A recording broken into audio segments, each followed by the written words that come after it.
Yeah, Flint was pretty scared about doing this, so 4 of us are going to do it. So, you want to talk about that guy first? Yeah, is that what his name is? I took my name tag off. On the far right here, my right, your left, is Gordon Holfelder. And one thing in particular that I think is super amazing about Gordon, we were mentioning yesterday how I have got this record for the longest number of series of webinars for my virtual list box. Well, there's always this concern when you go on to the webinar and you display something that you think is super cool and you wonder, is somebody going to use it? Gordon took that, implemented that class, plugged it into an amazing SQL query system, which automatically develops queries at runtime, and he created a generic single list box that would do any of his queries for the rest of time. I'm so impressed by that, Gordon. Thanks. You deserve my kudos, and I'm sure you guys are in for a good show from Gordon at the very least. Flint, I don't know Flint at all. I've just met Flint yesterday. That he's probably amazing too, but I'll let Arnold talk about that. I'll let Flint talk about himself. Okay. Flint has a funny hat, but that's not what I'm going to ask you, because I got to keep this short, but it's going to be long. What is September 19th all about?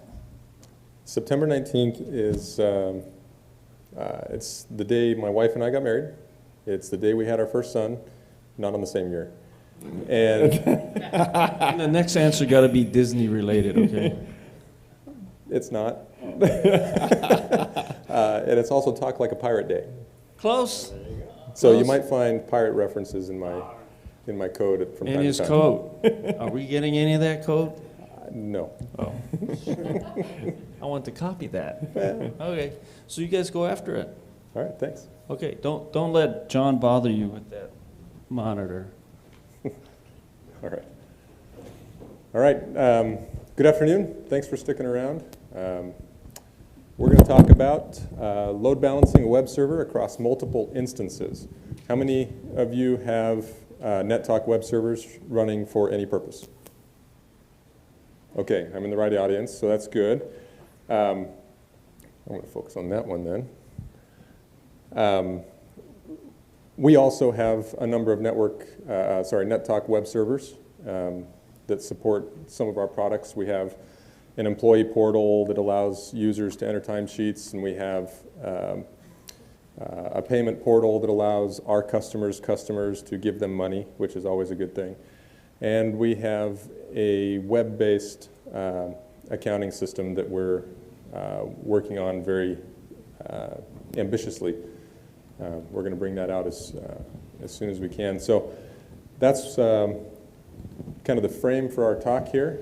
I'm going to go ahead and talk about the clicker.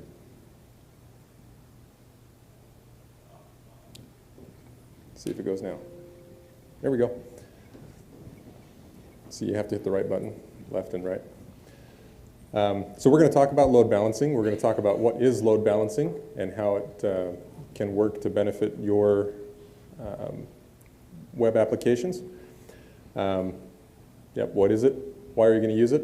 And more importantly, how is it done? We're going to talk about some of the hurdles that we've run into. And then we'll get to the exciting stuff. We'll show you some code, because that's why you're all here. And then we'll show you what it does, what we've done with it. And yeah. And then we'll talk about how much it costs, because there is a cost, but it's not a lot. So prepare you for that. And then we will talk about going to infinity and a little further. This is from a quote from Buzzy Lightyear, because I don't want to get sued. In other words, where do we go from here? What's next? All right, so let's get right in it. Load balancing. What is load balancing? When you have a lot of people connecting to your web server, your load goes in cycles. You tend to have spikes and you tend to have lulls. Well, if you can balance that load across multiple instances, multiple servers, you can improve your performance. This is just a diagram showing we have users coming in through the internet. They hit a load balancer, and then that load balancer determines where that traffic will go. In our case, we're going for multiple instances of our NetTalk web app, so web.exe in this diagram. So why would we use it? Well, we ran into some reasons that we needed to investigate this. We have users who, with their employee portal, they take their employee timesheets at the end of the pay period. They have to all be entered and approved, and then the next day they get paid. So we found that we would run into situations where we had so much load hitting one instance of our server that things would start to fall over. That's our experience. Really anymore, people demand that a website be up and available 100% of the time. They don't know anything about 4 nines, what it means. They just know that it's not 100%. So if we can move that direction with our services, our customers will be happier, their users will be happier, and we'll make more money. And I imagine the same would be true for you. So load balancing comes with a few algorithms. These are ways that the load balancer determines where to send the next piece of traffic. There's a concept called sticky sessions, and that's where every session, every client session, if I connect to a new web server, I get a session on that web server. Whatever backend served my session first, I will continue to hit that backend server every single time with every one of my requests. That's sticky sessions. I'll come back to that in a second. You can also use a round robin algorithm, and that's very simple, self-explanatory, hits the backends one after the other, and just cycles through them all for every individual request. Random is just as it sounds. It picks a random backend and sends each request to a random backend. Least connections is a concept where the load balancer is keeping track of which server, how many connections each server has. And it picks the one with the least number of connections. We'll come back in a minute. The least number of connections to send the next request. And then there's a concept called least time, and that picks the backend who had the most, or who had the shortest round trip time for the most recent request. This is all fine and dandy, but we have a problem. Sessions. Somebody muttered it. Sessions. Session data lives in RAM. It's in the process of your NetTalk web server, and it stays there. Although we learned in doing this project that NetTalk 11 saves the session queue to disk. Problem solved. We got digging into it and realized it wasn't exactly what we were hoping for. It only happens on exit. And really, it only happens when it gracefully exits. So when the server crashes, which is not uncommon, unfortunately, all that session data is gone. We're going to try to solve that problem. So we made some code changes. This is a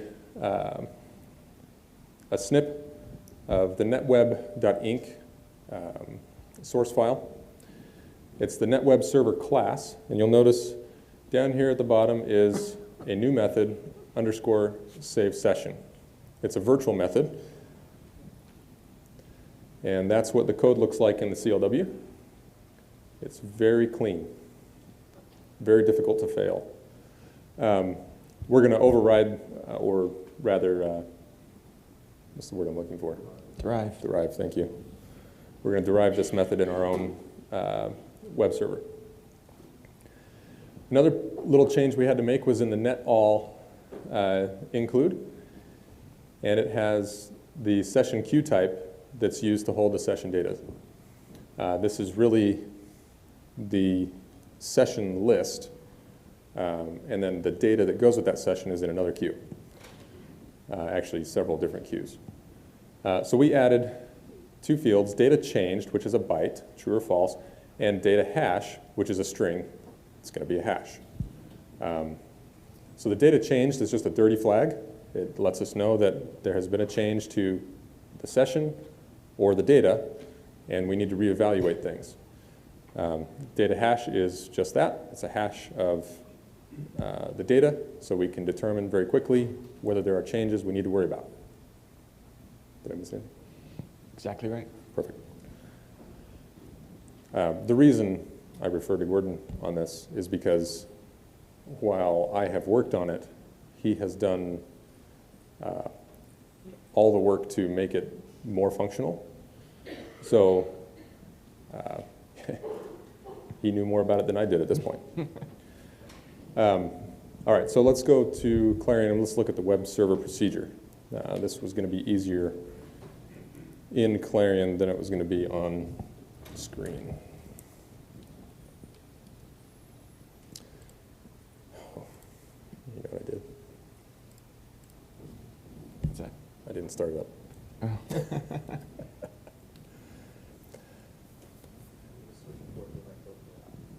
Okay.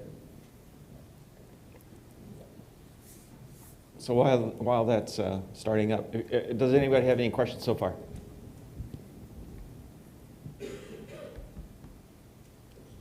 All right. So just to expand while Flint's getting there, the hash was a way for which, I mean, one of the penalties for doing what we're going to do is we have to write out the session values to disk. So the hash is a way for us to know whether or not those values have changed or not. Likewise, in the other instances of the web server, by just reading the header, we can determine whether we need to process the child records. So each one of the instances is going to reread that session information off of the disk, and then it has to decide, that instance has to decide whether or not the data itself has changed, and the hash gives us a real quick way of knowing that, and then we don't have to parse the data at all. We can continue using the memory queue.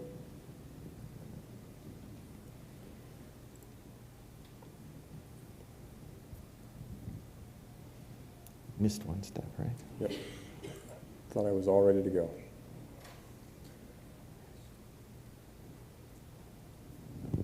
Yes, we are on Clarion 9.1, not the latest and greatest, but it is working great for us.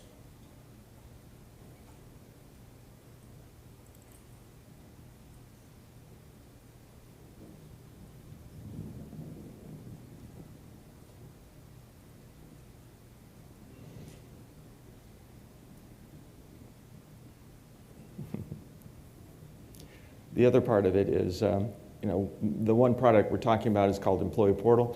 And, you have a system where people can enter their time all during the week. And the rule is that nobody enters their time all during the week. They all enter it on the last day of the pay period. That's just, the issue with that kind of a server. All right, we're there. All right. Okay. This is the top of our web server procedure. It's the first procedure in our NetTalk web application.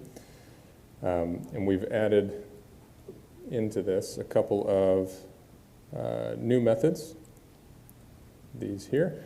Right now, we gave ourselves the ability to change where these session files are written.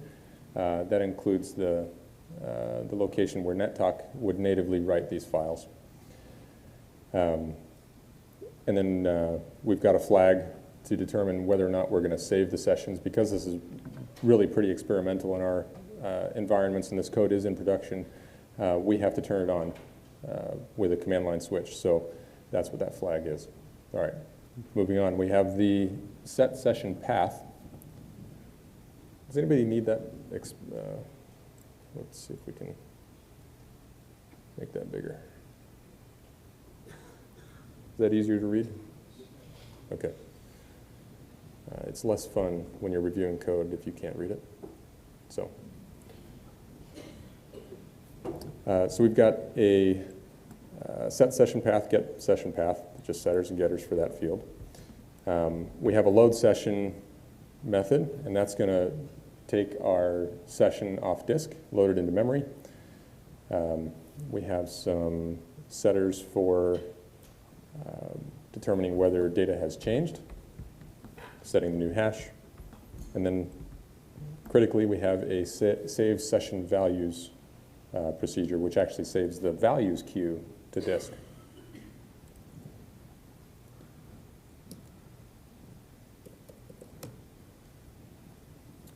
This is what the save session method looks like.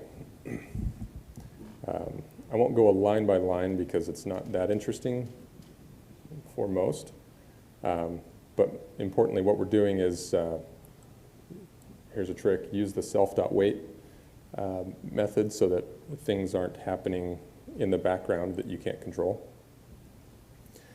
We get the session ID, we look for it in our queue. If we don't have it, let's see if we, we're just getting the data changed value here. If it's changed, then we go ahead and save it out, and that's our X files instance there.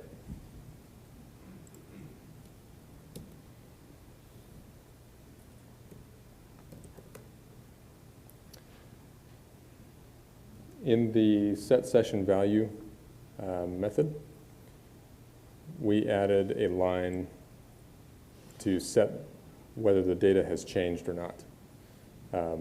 So anytime you you call set session value in your NetTalk procedure, it hits this procedure, this method, and it will write that data out and then mark the session header as the session data has changed.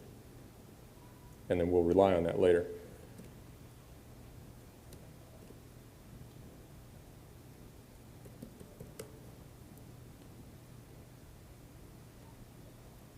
Okay.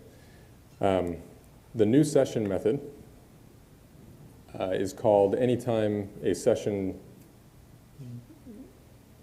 a new session doesn't exist yet. You know, somebody new's come in, we don't have a session for them, or at least we don't have it in memory. We go and, if we have a valid session ID, this is logic we're using for our own purposes there. If we have a valid session ID and we're in our save session mode, then we're going to try to load that session. And it's first going to look in memory. If it can't find it, it's going to go look on disk. And if that is not successful, then clearly we don't have a valid session. We're going to clear the session ID, and the web server will assign a new session. And so that's all done before the call to parent new session. And that's the key.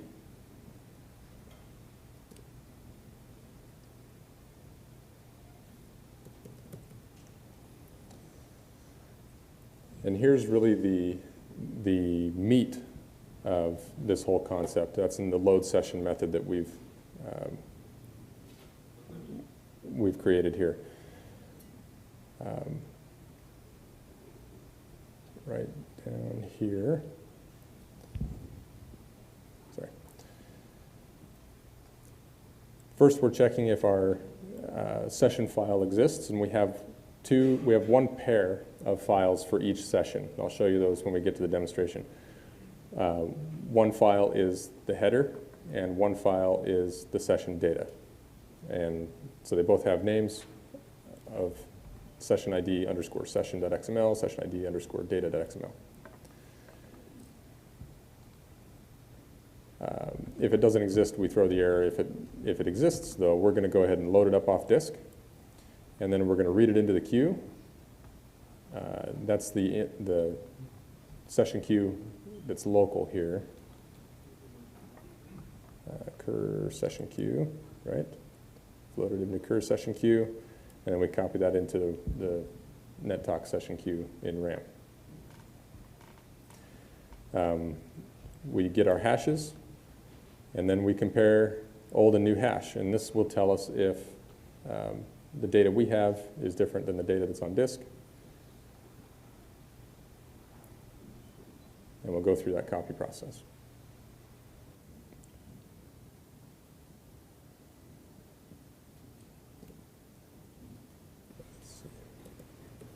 Another thing to be aware of is as NetTalk cleans up sessions in RAM, we need to clean up those sessions off disk as well.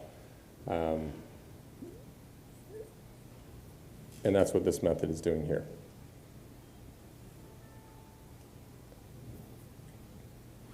Okay, and there's a similar one for delete session value. I think there's... No, it just marks it changed. Yep, that's what I was going to show. So we added this, it sets the dirty flag anytime we delete these sessions. All right, do we have any questions? Well, I had a thought. You could do the delete session out of process. Sure. Take that out of the web server and put that in a different process. Yes. Yeah. This was our proof of concept, so yes, there's lots of room for improvements, and absolutely we'll write that down as an option. Definitely. I forgot that caveat. This is not like production code here. We're Roberta? not totally happy with it yet. So that means that all your apps that you're running have to be running on the same server? We'll get there. Yes, we'll In get this there. case, you're running several instances. That's a leading question. Thank you. We will get there. Hold that thought. Let's get there. Okay. Let's go ahead and, unless there are urgent pressing questions that anybody has. Okay, let's go ahead and show what we've got here. I've got another question then. Go ahead. So you're essentially creating global sessions on each one of your instances. So does that fill up all of your instances with the same global data? Or Basically. global sessions? Yeah. So you don't really care how much data is being included in the memory of that session, of that instance, I mean. So the goal here is that we're running multiple instances, and any instance can fail, and the other instances will pick up. Right. So, I mean, the one way of doing load balancing is very similar to TS Plus. When you log into TS Plus the first time, it's going to assign you a server, and that's where you are, period. The problem with that is if that server fails, then you gotta start over everybody, again. yeah, everybody's got to start over again. With this idea here is that the instances or the requests come along and they basically will choose the next server that's available. And if the server's not available, then Nginx will, that's our proxy server that we're going to show you here, will send it on to the next instance. And since the session information is now on disk, if that instance doesn't have a copy of that session in memory, it can load up the session values so that it can process as though it was the first connection, as though it was the only instance running. So absolutely, it's just a way of making multiple instances handle a pool of connections. And that's what we're going to show. Another question. Yeah, I had a question. I didn't see when you were saving the data. Is it every time there's an update to a session value? So in this particular prototype, there's two pieces of information that's being saved, right? There's the session, and then there's the data. So we always save the session because that's kind of the touch. If you look at the code that runs, the only way the instance knows that the session has expired is it can't have been touched within the last 15 minutes. Well, you could have somebody sitting on one request, for 15 minutes, and they press one submit button, and the one instance knows that that's alive now, but all the other ones think they have expired, right? So we always write the session information out. We only write the data out if it's changed. Now, in our environment, we store user information in the session values. So we don't store anything having to do with transaction processing. All that stuff is in the client. So because the clients are JavaScript apps, basically, the clients have the ability to store, where am I navigating to, what am I doing, what's going on. They have the ability to do all that. All we need to keep track of in our server is really who you are, what rights do you have, what do you have access to, you know, what have you got licensed to use, those kinds of parameters. So our data values are fairly static once you've logged in. Okay, thank you. Another question back there? You won't have to demo it. I know. We're not going to get that far. I know this is kind of goes with the leading question, I think, that was asked. How about the ports? Yes, Excuse you? Are they all different ports? we'll For show the you. instances of the server? Yes, we'll show you that. Okay. We'll show you. You want to go? Yep, let's go. Let's Let's go. get This is moving the before fun we get part. into the question. All right. So I've set up this URL. You can play with it if you want. Don't be too hard on it because we are demonstrating it live. But here's Yeah, the URL. don't crash it while we're demoing. You can crash it later. Yeah, crash it later. Play with it later. But CIDC.acufund.com is where we're going to go here. And because I was playing with it, I'm going to reset that guy here. So this is our application. And this is the server.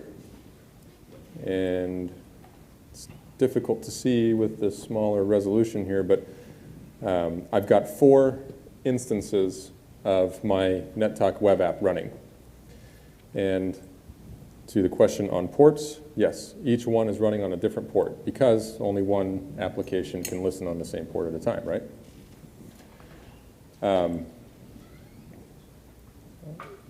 So, yes, people are definitely hitting it. That's a good thing. Okay. Fine. So no crashes so far. No crashes so far. We'll find out. Okay, so, and then we have a configuration here. This is our proxy server, Nginx, and make that a little bit larger.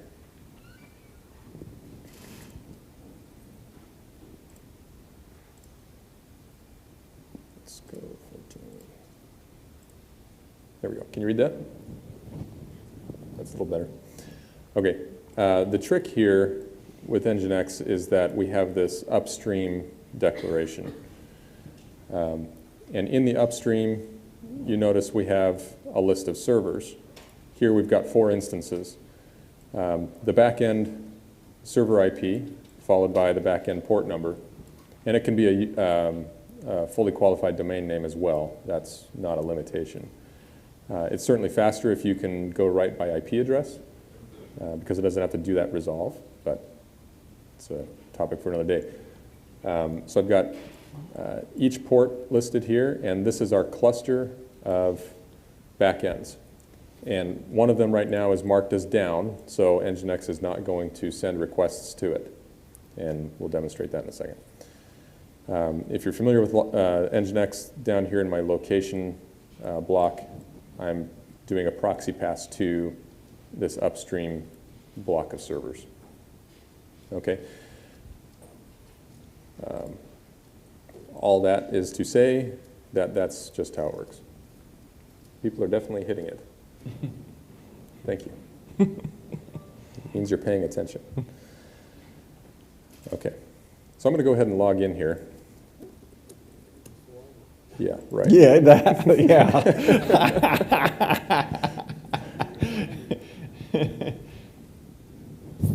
I bet you can guess it. Okay. So at this point, our application's logged in. Now, in history, if our server were to go down now, if it were to crash, nothing would be written to disk, and the session would be lost. The next time I tried to click on something, nothing would happen, or I'd get an error. Okay. So I'm going to go ahead and just demonstrate that we are, in fact, still logged in here. Now, this 4th server here knows nothing of this session. It has had no reason to go look up this new session on disk. And so it's not in RAM. So I'm going to turn it on, and what I'm going to do is take the rest of them down. Now, all of you playing, just hold on a second. For the sake of the demonstration, let's not crash it all at once.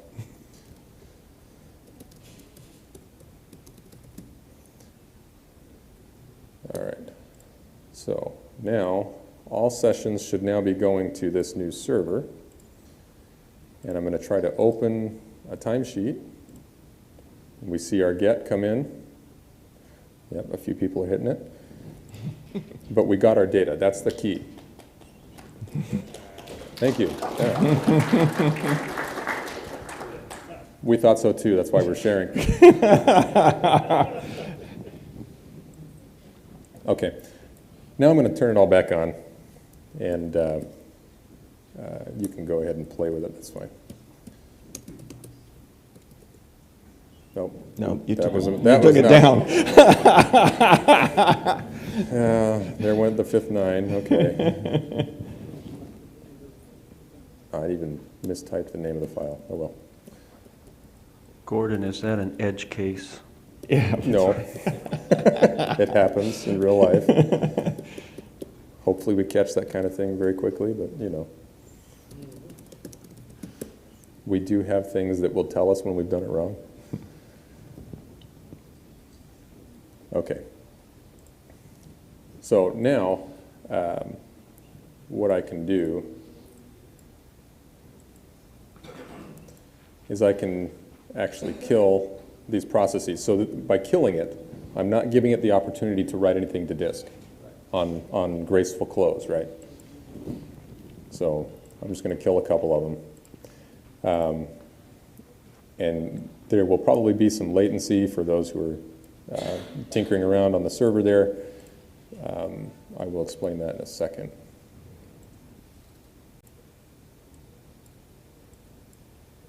And it's really hard to work with the smaller resolution, I'll tell you what.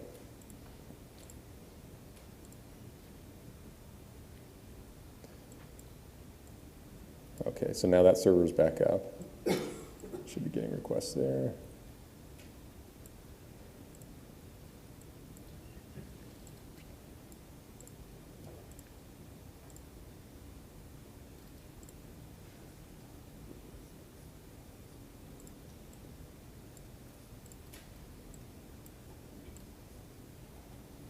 Okay, and the next request should, just like that. Thank you guys. Appreciate your participation.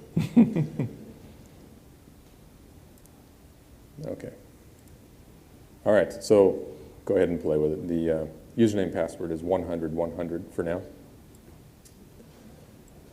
We'll change after a while, if I get around to it.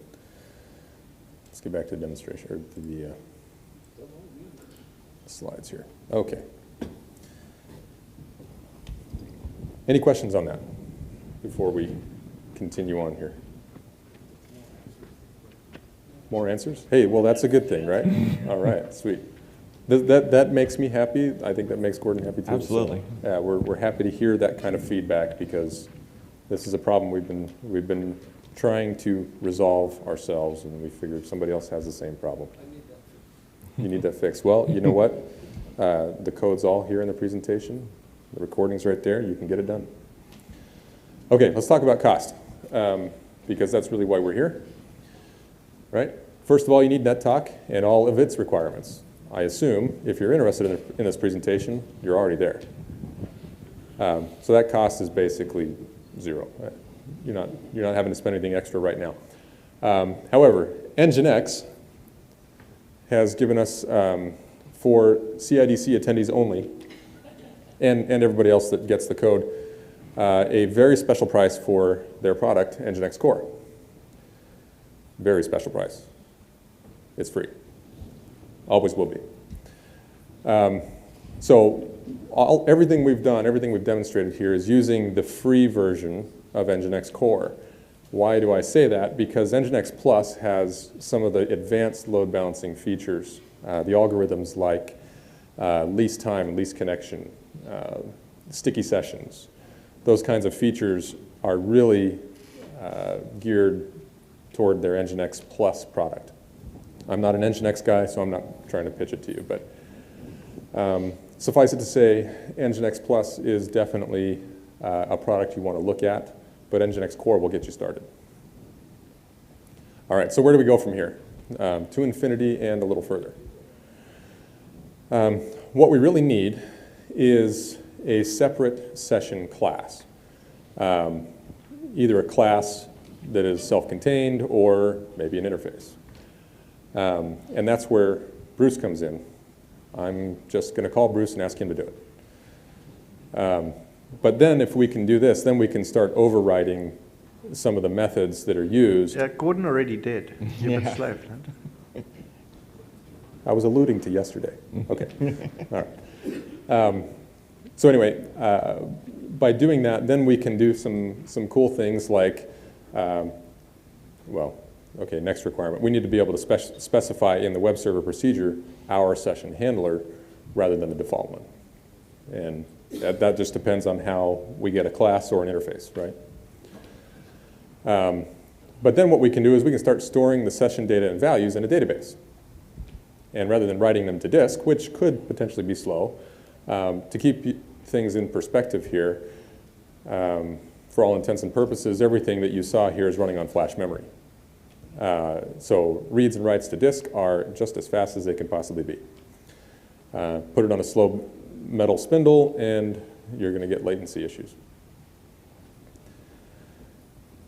So here's our load balancing diagram from earlier, except now we've added a database to the back end. Now each instance of our application, of our web server, can pull its session data right out of the database. Saves the write to disk, and database knows how to do these things very, very quickly.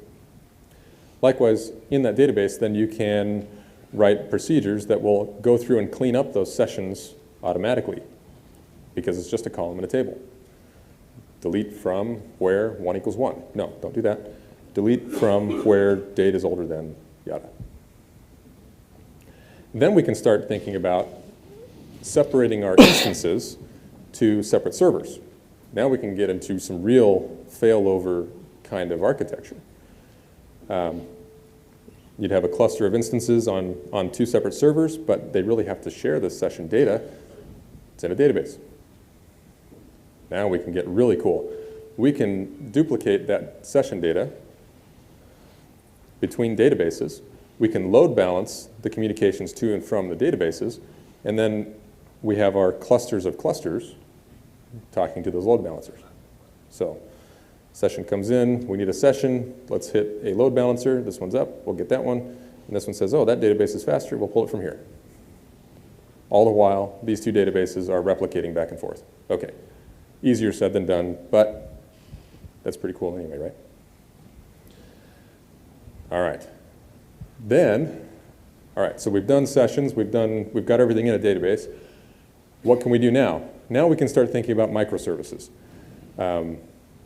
Conceptually, in my mind, microservices were going to be very difficult for us to accomplish in a single NetTalk web server. So what we can do is we can break up our monolithic web server and put it into little pieces.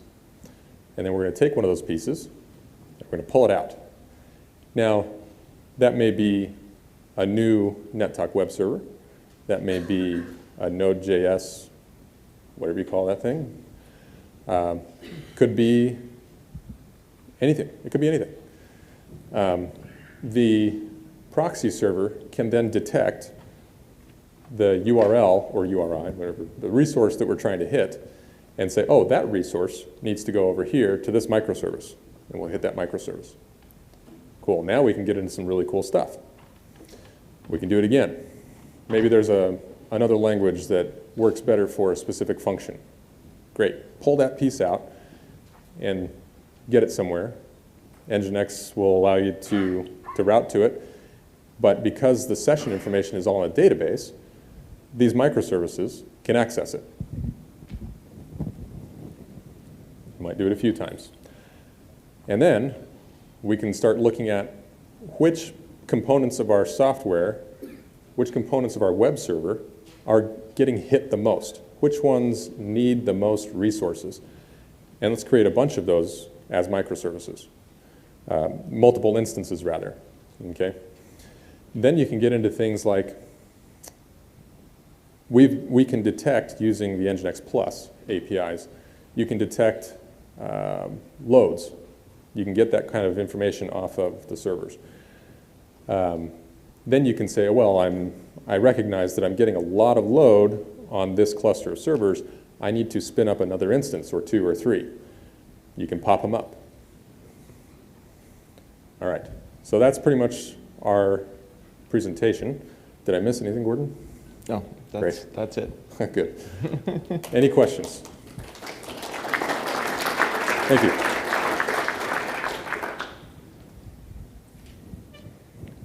No questions. Where do I Okay. sign? Roberto. Oh,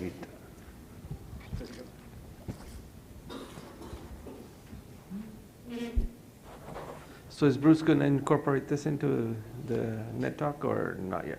Or You know, I bet if enough people asked him for it, he would be keen on doing it. No, Good. if enough people go up there and buy NetTalk. Money. Make it a prerequisite.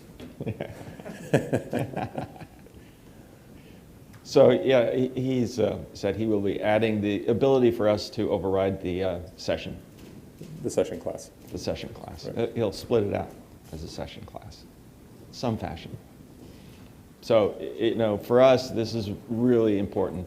You know, in our hosted environment right now, we have 20 some odd clients that are using our portal product. And some of the clients have 100 employees and some of them have 1,000 employees. And currently we have, 20 instances, and too bad if you've got 1,000, So what, and the other thing, if you've noticed, our application is multi-tenant. So when you log in, you specify what database you're using. So there's in the session information, there's also connection information.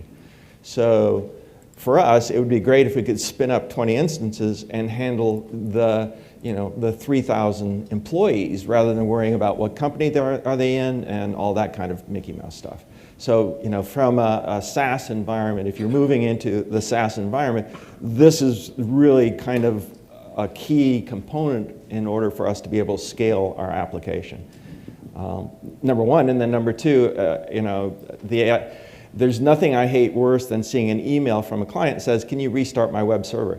That is just irritating beyond belief because, I know I've never had to call up Salesforce and ask them to start up their servers, and I just need to be able to do the same thing, Okay.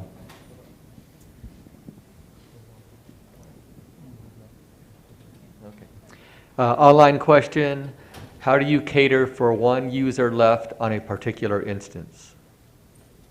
We won't. Doesn't matter. One user system, I guess I'm trying to confuse. I think it's that maybe if they can chat back.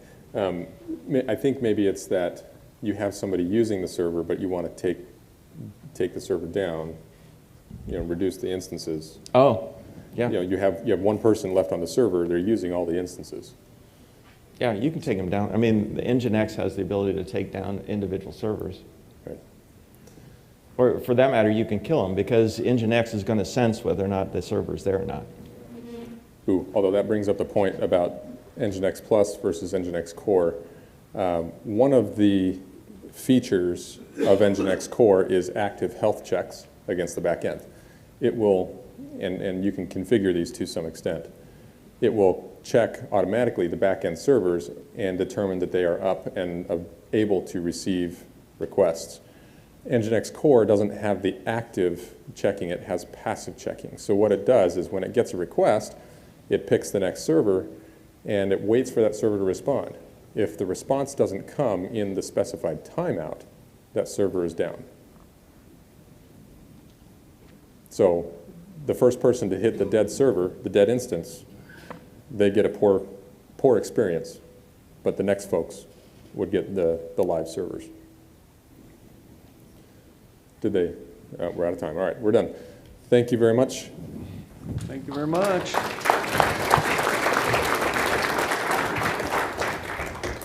Okay, another